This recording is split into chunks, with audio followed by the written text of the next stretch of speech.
number one thing na sinasabi ng mga friends ko sa akin, and even church pastors and everything, is like, oh, how are you with this long distance relationship that you have with your wife? Oh, bakit naman kasi nag-LDR kayo ni Aya? I mean, you guys got married. So nangyari is you're from Manila, you know, It's like we got married so that we can live together, but then we lived far live away na far naman away. Yeah, LDR. to do an LDR relationship. And this is something na pero medyo controversial for people, especially for tago na lang natin sa pangalang mga parents natin na nag-LDR tayo na parang, oh, bakit naman LDR? Ganun. Your parents. Oh, your parents. So, okay, whatever. My parents. So, Hi, mama and papa. this is something na a big decision for us as we started our marriage because, as you all know, Aya is from Manila. And I married you 2013. We got married. And noong 2013 also, 2023, sorry, 2023, we got married. And in 2024, you went to Qatar Airways to pursue your flight attendant career. Now, let's go back sa memory lane natin. Anong nangyari dun sa setup na yun? Kasi, of course, it's very unorthodox for an LDR couple to be together and go back to LDR, no? Parang hindi na natuto na yan. Yes, that's true. And, yun. So, why don't you, share your perspectives sa story na to? Well, like how we decided. How we decided, yeah. Okay.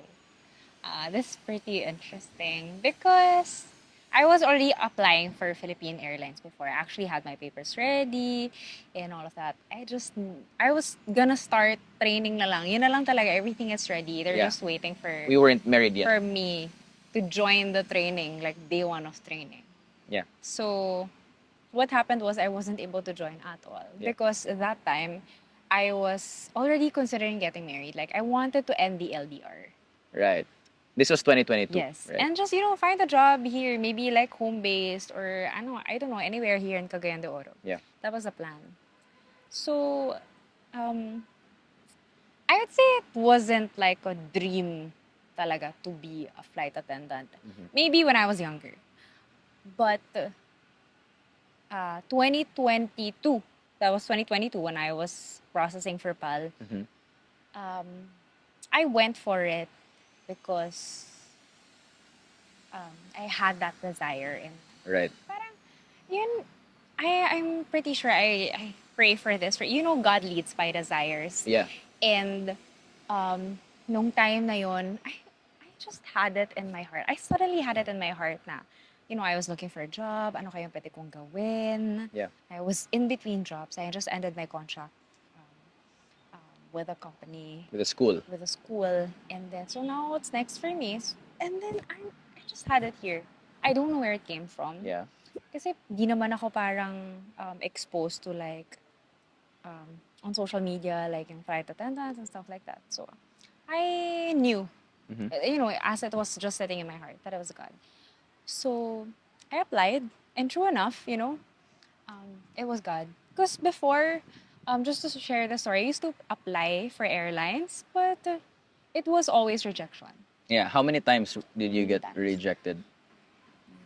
Three 3 times. times. Yeah. And then, so, ayun, hindi ko na kinonsider ulit na mag-try. Yeah. But when I had that desire, and I knew it was God, I applied. True enough, it was God nga because it was time for it already. Right. So parang confusing for me kasi parang it was time for us to be in a relationship, but then we're gonna be LDR? When are we gonna get married? Yung ganun Right. ba? Exactly.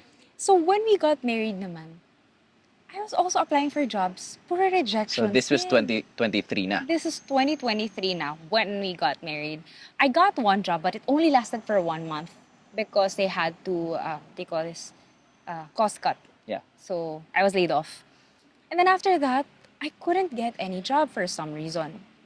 And then I was thinking, maybe God still wanted me to do this. But why now? Why would a couple who married, why would they have to live apart? Diba Right. kaya ka nga nag-marry to be joined together, but then you're gonna live. So Yeah. it was something that didn't make sense to me. But of course, I communicated it to my husband because, you're doing life together, you have to be open and all of that Right. because you're making decisions together, and and so that time I was like, God, is this you? Is this still a door na parang waiting for me to walk into um para sa akin pa rin ba to, or parang wala na ba yung timing? I was asking God na parang ganun ba yung obedience na parang when God is leading you, pag na-miss mo, wala na yon. Right. Ganon. So, iniisip ko kasi nga I wasn't getting any job. So I talked to you about it, and then you said, let's pray about it. Yeah. Okay, ikaw naman. And we should pray Flip about side. it kasi, well, my love language is touch. Like, I'm words first and then Yeah. touch second. Yeah. So, I mean, come on. We're married and all of that, and we'll LDR. That means no touch, No intimacy. no intimacy, also known as sex. This is a young adult podcast. It's okay. And I need that, right? I need to be hugged. I need to be held. I need all of these things. And that was a lot of prayer and meditation for my part. Kasi, unfortunately, I have a knowing in my heart that you're gonna be a flight attendant. Really? Yeah.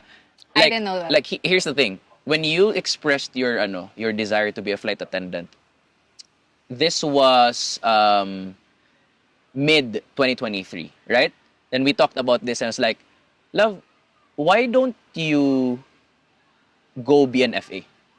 Really? Like, really? yeah, we talked about this. Why don't you go be an FA? Before pal. Yeah. No. We're married na nito. Why don't you go be an FA? And kasi there was one time when I was it was really just quiet time and all that. I was like, I do not want thank you. I do not want na at the end of our lives we're gonna look back and say, what if nag-FA ako, no? Yep. Yeah, and I opened this up to you. I was like, love, why don't you consider do you consider still going to like be a flight attendant, and na para alam mo yun, you can just try this thing out, and at the end of your life wala kang regrets ba na what if, because I heard this one statement na the biggest regrets though in life Yeah. doesn't yeah, come yeah. from things na you did, but things that you could have done Yeah, you didn't do. na hindi mo ginawa. Yes. Na parang pwede mo siyang ginawa nun pero hindi mo ginawa ba. Those are the greatest regrets in life. And while I was meditating about this, yun, sabi ko, then I opened this up to you. Tapos sabi mo, babe, I still have that desire in my heart. Right? And I was like, oh, great, this must be God. Tapos yun, starting that, like, kinakabahan na ako kasi parang, feeling ko mangyayari, tapos mag-LDR kami. And then, October. Really? I didn't know that timeline. Okay.